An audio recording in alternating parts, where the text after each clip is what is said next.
السلام علیکم dear class 10th students, امید ہے آپ لوگ سب خیریت سے ہوں گے اور آپ کی جو نئی کلاسیں ہیں وہ اچھے سے چل رہی ہوں گی، کیونکہ ابھی سٹارٹنگ کا ٹائم ہے کلاسز کا۔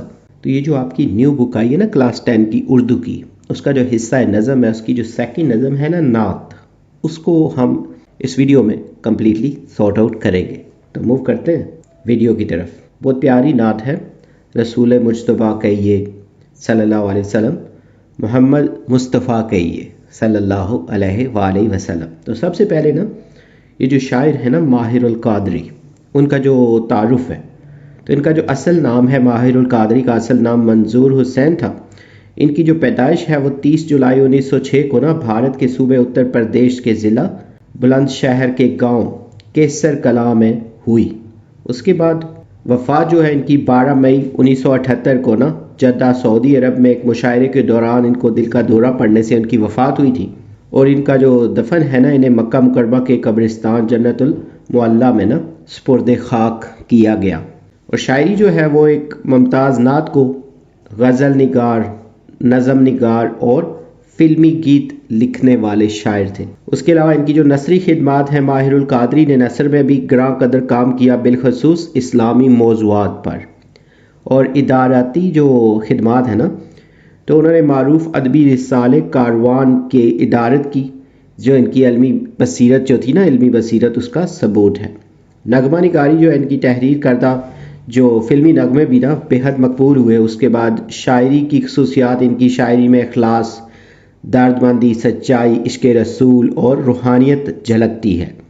اسلوب جو ہے ان کا سادہ، پر اثر اور دل میں اتر جانے والا اسلوب ان کی پہچان ہے۔ تصانیف جو ہیں ان کی نقش جمال، رقص شرر، چراغاں، نقوش رفتگاں۔ اس کے بعد جو اسلامی رنگ ہے نا ان کی شاعری میں، اسلامی تعلیمات اور تصوف کا رنگ غالب ہے۔ اور جو تحریکی خدمات ہیں، انہوں نے تحریک پاکستان کے لیے بھی جو قلمی خدمات انجام دی نا۔ اور ادبی مقام جو ہے ماہر القادری کو اردو ادب میں ایک اہم مقام حاصل ہے، خاص طور پر نعتیہ شاعری میں۔ اور ادبی اثرات جو ہیں ان کی تحریروں نے بعد کے شاعروں اور نعت گو شعراء کو متاثر کیا۔ یہ جو نظم ہے نا نعت جو ہے، اس کا جو پہلا شعر ہے، رسول مجتبیٰ کہیے محمد مصطفیٰ کہیے صلی اللہ علیہ وآلہ وسلم، خدا کے بعد بس وہ ہیں، پھر اس کے بعد کیا کہیے۔ یہ جو شعر ہے اس کو تھوڑا پہلے ڈسکس آؤٹ کرتے ہیں، پھر اس کی جو تشریح ہے اس طرف چلیں گے۔ اس میں جو قافیہ ہے نا کہیے، اور یہاں پہ جو صنعتیں استعمال ہوئی ہیں اس میں صنعت تکرار جو ہے نا، لفظ کہیے کی تکرار ہے، اور جو دوسری جو ہے نا صنعت میرات النظیر جو ہے نا، رسول، مصطفیٰ، یہ دونوں جو پیارے نبی صلی اللہ علیہ وسلم کے صفاتی نام ہیں۔ اس کے بعد جو تشریح ہے نا اس شعر کی، اس شعر میں شاعر نے محبت و عظمت رسول صلی اللہ علیہ وسلم کو انتہائی خوبصورتی سے بیان کیا ہے۔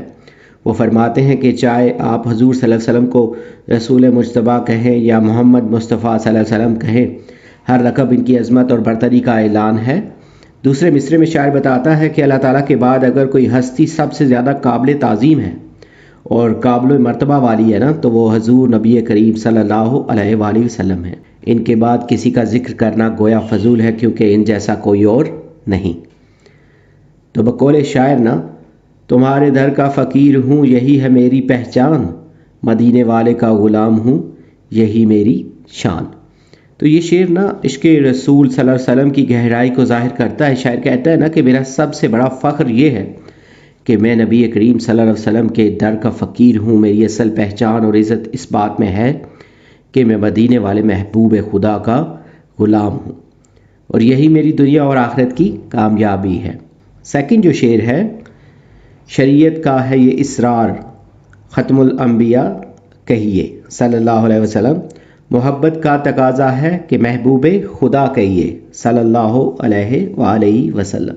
تو اس شعر کو تھوڑا ڈسکس آؤٹ کرتے ہیں کہ یہاں پہ بھی جو قافیہ ہے وہ کہیے ہے۔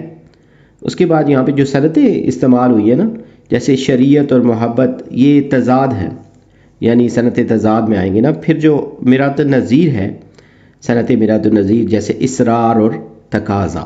اس شعر کی جو تشریح ہے، شاعر کہتا ہے کہ شریعت یعنی اسلامی قانون کا تقاضا ہے کہ نبی کریم صلی اللہ علیہ وآلہ وسلم کو خاتم النبیین یعنی آخری نبی مانا جائے، کیونکہ یہ ایمان کی بنیاد ہے۔ لیکن صرف قانونی اقرار کافی نہیں، عشق مصطفیٰ صلی اللہ علیہ وسلم کا تقاضا ہے کہ انسان دل سے انہیں محبوب خدا کہے کہ یہی محبت کی معراج ہے۔ یہ شعر دین کی دونوں بنیادوں شریعت اور محبت کا حسین امتزاج ہے۔ تو بقول شاعر، نہ کوئی آپ سا آیا نہ کوئی آپ سا ہوگا، خدا کی شان ہے یہ مصطفیٰ جیسا بنایا۔ تو اس شعر میں شاعر نبی کریم صلی اللہ علیہ وسلم کی مثال عظمت اور انفرادیت کو بیان کرتا ہے۔ کہتا ہے کہ نہ آپ صلی اللہ علیہ وسلم جیسا کوئی ماضی میں آیا نہ مستقبل میں آ سکتا ہے۔ یہ صرف اللہ کی قدرت کا کمال ہے کہ اس نے اتنی عظیم ہستی کو پیدا فرمایا۔ یہ شعر حضور اکرم صلی اللہ علیہ وسلم کی ذات اقدس کی شان یکتائی اور اللہ کی تخلیق پر دلالت کرتا ہے۔ نیکسٹ جو شعر ہے، جب ان کا ذکر ہو دنیا سراپا گوش ہو جائے، جب ان کا نام آئے مرحبا صلی اللہ کہیے۔ تو اس میں جو قافیہ ہے ہو جائے، اس کے بعد جو سند ہے سند تضاد جیسے خاموشی اور مرحبا، پھر سند مراد النظیر جو ہے ذکر اور نام، اس کے بعد جو تشریح ہے اس شعر کی، اس شعر میں شاعر نبی کریم صلی اللہ علیہ وسلم کے ذکر کی برکت، عظمت اور روحانی اثرات کو بیان کر رہا ہے۔ جب بھی آقا صلی اللہ علیہ وسلم کا ذکر ہو تو کائنات ہمتاً گوش ہو جاتی ہے، جیسے ہر ذی روح سننے کے لیے رک جائے، اور جب ان کا نام آتا ہے تو دل و زبان سے بے اختیار مرحبا اور صلی اللہ نکلتا ہے۔ یہ محبت، ادب اور عقیدت کا وہ بلند درجہ ہے جو صرف نبی پاک صلی اللہ علیہ وسلم کی ذات اقدس کے لیے مخصوص ہے۔ یہ شعر سامع کے دل کی کیفیت اور عاشق رسول صلی اللہ علیہ وسلم کے جذبات کو بہت خوبصورتی سے پیش کرتا ہے۔ بقول شاعر، ملے جو ذکر محمد کا نور دل میں کہیں تو خود بخود ہی زمانہ ضیا ضیا کہے۔ تو شاعر کہتا ہے کہ جب دل میں رسول پاک صلی اللہ علیہ وسلم کے ذکر کی روشنی اترتی ہے تو وہ نور انسان کی زندگی میں ہی نہیں بلکہ اس کے ارد گرد کے ماحول کو بھی روشن کر دیتا ہے۔ پھر ہر طرف صرف روشنی اور برکت ہی محسوس ہوتی ہے، اور لوگ اس نور کو دیکھ کر خود بھی کہہ اٹھتے ہیں کہ یہ ضیا، یہ روشنی مصطفیٰ صلی اللہ علیہ وسلم کے ذکر کی ہے۔ یہ شعر نعتیہ ادب میں ذکر رسول علیہ السلام جو ہے کہ فیضان اور اس کے روحانی اثرات کی اعلیٰ مثال ہے۔ نیکسٹ جو شعر ہے، میرے سرکار صلی اللہ علیہ وسلم کے نقش قدم شمع ہدایت ہیں، یہ وہ منزل ہے جس کو مغفرت کا راستہ کہیے۔ تو قدم، ہدایت، مغفرت اور راستہ جو ہے، یہ الفاظ معنوی طور پر ایک دائرے میں گھومتے ہیں سب کا تعلق راستہ، ہدایت اور منزل سے ہے، اور ہر لفظ روحانی سفر کی ایک کیفیت کو بیان کرتا ہے۔ تو اس کی جو ردیف ہے پہلے مصرے میں کہیے ہے جو ہے، یہ پہلے مصرے میں ہے، اور کہیے جو ہے وہ دوسرے مصرے میں۔ تو گویا دو الگ الگ ردیفیں استعمال ہوئی ہیں، لیکن دونوں اشعار کی روانی اور معانی کو خوبصورتی سے مکمل کرتی ہیں یہ۔ اسی طرح اس میں جو تشبیہ ہے، نقش قدم کو شمع ہدایت سے تشبیہ دی گئی ہے، یعنی نبی کریم صلی اللہ علیہ وسلم کے قدموں کے نشان اندھیروں میں روشنی دکھانے والی شمع ہے۔ اور اس میں جو کنایا ہے نقش قدم سے مراد صرف جسمانی نشان نہیں بلکہ نبی کریم صلی اللہ علیہ وسلم کی سیرت، سنت، کردار اور رہنمائی ہے۔ استعارہ جو ہے، منزل اور راستہ سے مراد روحانی ترقی، نجات اور قرب الہی ہے۔ اس کی جو تشریح ہے، شاعر کہتا ہے کہ اگر کوئی شخص زندگی کے سفر میں اندھیروں میں بھٹک رہا ہو تو نبی کریم صلی اللہ علیہ وسلم کے نقش قدم کو اختیار کر کے وہ ہدایت کی روشنی پا سکتا ہے۔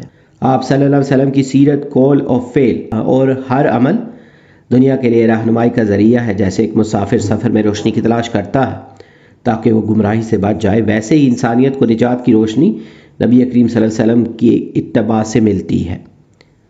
نقش قدم کا مطلب یہ نہیں کہ صرف جسمانی قدموں کے نشان مراد ہیں، بلکہ اس سے مراد ہے کہ آپ کا طرز زندگی سچائی، صبر، عدل، رحم، تقوی، عبادات، معاملات اور اخلاق۔ یہ وہ منزل ہے جسے پانا ہر مومن کا خواب ہوتا ہے، اور وہ منزل ہے اللہ کی مغفرت۔ جب کوئی شخص سچے دل سے حضور صلی اللہ علیہ وسلم کی اتباع کرتا ہے تو اللہ کی رحمت اس پر نازل ہوتی ہے، گناہ معاف ہوتے ہیں اور وہ بندہ جنت کا مستحق بن جاتا ہے۔ تو قدموں میں تیرے رکھ دی ہم نے زندگی کی راہیں، جو تو دکھا دے وہی اب ہمارا قبلہ ہو جائے۔ نیکسٹ جو شعر ہے، محمد کی نبوت دائرہ ہے نور وحدت کا، محمد صلی اللہ علیہ وسلم اسی کو ابتدا کہیے اسی کو انتہا کہیے۔ تو یہ جو شعر ہے اس میں جو قافیہ ہے ابتدا انتہا، یہ ہم قافیہ الفاظ ہیں۔ ردیف جو ہے وہ کہیے، اس میں جو صنعتیں یوز ہوئی ہیں، صنعت تکرار جو ہے نا اسی کو کہیے کی تکرار ہے، اور صنعت تضاد ابتدا اور انتہا. اسی طرح صنعت جو تجنیس ہے وہ صوتی مشابہت والے الفاظ جو ہیں، اس میں نا صنعت مبالغہ جو ہے شان نبوت کے بیان میں شدت. اس کی جو تشریح ہے، شاعر اس شعر میں یہ پیغام دے رہا ہے کہ نبی کریم صلی اللہ علیہ وسلم کی نبوت محض ایک پیغام یا منصب نہیں، بلکہ وہ اصل نور ہے جس سے پوری کائنات نے وجود پایا. جیسے دائرہ کسی ایک نقطہ پر شروع ہو کر اسی پر مکمل ہوتا ہے نا، ویسے ہی آپ صلی اللہ علیہ وسلم کی نبوت آغاز بھی ہے اور کمال بھی، یعنی رب کی وحدانیت کا ظہور آپ صلی اللہ علیہ وسلم کی ذات سے مکمل ہوا. تو درود ان پر کہ جن کے دم سے کائنات ہے، نہ ان کا ابتدا کوئی نہ ان کی انتہا کوئی. یہ شعر اس عقیدت کو مزید گہرائی سے پیش کرتا ہے کہ نبی صلی اللہ علیہ وسلم کی ذات ہر حد سے بلند ہے، ان کا مقام انسانوں کی فہم سے بالاتر ہے. شاعر کے مطابق کائنات کی حقیقت آپ صلی اللہ علیہ وسلم کے نور میں چھپی ہے، اور اس نور کے بغیر تخلیق کائنات کا کوئی مفہوم نہیں. اس شعر میں عشق، عقیدہ اور عرفان کی خوبصورت جھلک نظر آتی ہے. نیکسٹ جو شعر ہے، غبار راہ طیبہ سرمہ چشم بصیرت ہے، یہی وہ خاک ہے جس خاک کو خاک شفا کہیے. تو یہاں بھی جو قافیہ ہے نا بصیرت اور شفا، یعنی وہ الفاظ جو ردیف سے پہلے ہم قافیہ ہوں، اس کے بعد جو ردیف جو ہے وہ ہے، یعنی دونوں مصروں کے آخر میں نا ہے جو ہے وہ مشترک جو ہے ردیف ہے نا، دونوں میں کامن ہے. اور یہاں پہ جو صنعتیں استعمال ہوئی ہیں، صنعت تشبیہ جو ہے نا، غبار راہ طیبہ کو سرمہ چشم بصیرت سے تشبیہ دی گئی ہے. جیسے سرما آنکھوں کی بینائی کو تیز کرتا ہے، ویسے ہی یہ خاک دل کی روحانی بینائی کو روشن کرتی ہے. اور صنعت مبالغہ یہاں جو استعمال ہوئی ہے نا، مدینہ کی خاک کو اتنا مقدس قرار دیا گیا ہے کہ اسے خاک شفا کہا گیا ہے، یعنی وہ مٹی جو جسمانی اور روحانی بیماریوں کے لیے باعث شفا ہے. اور صنعت میرات النظیر جو ہے، سرما، آنکھ، بصیرت، شفا، یہ سب ایک دوسرے سے معنوی مناسبت رکھتے ہیں، یعنی ایک دوسرے کی طرح کے معنی ہیں ان کے. تشریح جو ہے نا شعر کی، پہلا مصرع جو ہے نا، غبار راہ طیبہ سرما چشم بصیرت ہے. تو شاعر کہتا ہے کہ مدینہ منورہ کی خاک جہاں سے نبی کریم صلی اللہ علیہ وسلم گزرے، وہ خاک ہے جس کو اگر روحانی آنکھوں میں سرما کی طرح لگایا جائے تو دل کی آنکھیں کھل جاتی ہیں. بصیرت صرف ظاہری نظر نہیں، بلکہ دل کی وہ روشنی ہے جو حق و باطل میں فرق کر سکے، جو حقیقت کو پہچان سکے. یہ خاک بظاہر مٹی ہے، لیکن اہل دل کے لیے روحانیت کا خزانہ ہے. دوسرا مصرع جو ہے، یہی وہ خاک ہے جس خاک کو خاک شفا کہیے. تو یہاں اس مٹی کی عظمت کو نا مزید بڑھایا گیا ہے کہ یہ وہی خاک ہے جسے لوگ شفا کی خاک کہتے ہیں، یعنی جو جسمانی بیماریوں کے ساتھ ساتھ روحانی بیماریوں کا بھی علاج ہے. تو مدینہ کی خاک میں محبت رسول، برکت اور نور اور تاثیر ہے جو دلوں کو بدل دیتی ہے. مدینہ کی ہوائیں دل کو راحت دے رہی ہیں، یہی وہ نکتیں ہیں جن سے جنت مہک رہی ہے. نیکسٹ جو شعر ہے، مدینہ یاد آتا ہے تو پھر آنسو نہیں رکتے، میری آنکھوں کو ماہر چشمہ آب بقا کہیے. تو اس میں جو قافیہ ہے، نہیں رکتے اور کہیے میں صوتی اہم آہنگی پائی جاتی ہے نا، دونوں افعال میں ہیں، یعنی یہ دونوں کام ہیں، مگر روایتی قافیہ نہیں ہے نا، تاہم معنوی ربط اس کی کمی کو پورا کرتے ہیں.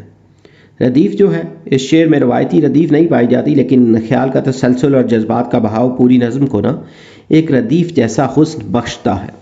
تو اس میں جو صنعتیں ہیں، صنعت تشبیہ جو ہے، شاعر نے اپنی آنکھوں کو ایک چشمہ قرار دیا ہے جو کہ صرف پانی کا نہیں بلکہ آب بقا نا، یعنی ہمارے ہمیشہ جاری رہنے اشکوں کا اشکوں کا چشمہ ہے. اور صنعت مبالغہ جو ہے نا، آنکھوں کے آسمان اس قدر نہ زیادہ مطلب ان کو بڑھایا گیا ہے کہ ایک ماہر بصارت تک انہیں آب بقا کا چشمہ قرار دیتا ہے. یہ عشق رسول کی شدت کا مظہر ہے. اور صنعت تجسیم جو ہے، آنکھوں کو ایسی حیثیت دی گئی ہے جیسے وہ جاندار اور بافہم ہوں جنہیں ماہرین دیکھ کر پہچان سکتے ہیں. اور صنعت تضاد جو ہے، مدینہ کا تصور اور آنسو ایک مسرت اور حزن کے امتزاج کی صورت اختیار کرتا ہے کہ خوشی کی انتہا پر انسان رونے لگے. اس کی جو تشریح ہے نا، پہلا مصرع جو ہے، مدینہ یاد آتا ہے تو پھر آنسو نہیں رکتے، اس مصرے میں نا شاعر مدینہ کی روحانی کشش اور محبت رسول کی شدت کا اظہار کرتا ہے. جب محبوب خدا صلی اللہ علیہ وسلم کا شعر مدینہ دل میں آتا ہے تو آنکھیں بے اختیار اشکبار ہو جاتی ہیں. دل کی گہرائیوں سے ایسا جذبہ ابھرتا ہے جو لفظوں سے بالاتر ہوتا ہے. یہ آنسو دکھ یا مایوسی کے نہیں بلکہ عشق، محبت، عقیدت اور روحانی تڑپ کے آنسو ہیں. یہ کیفیت عام نہیں، یہ عاشقوں کا مقام ہے. ایسے آنسو صدق کے دل کی نشانی ہوتے ہیں، اور یہ مدینہ کے فراق میں نکلنے والے آنسو ہیں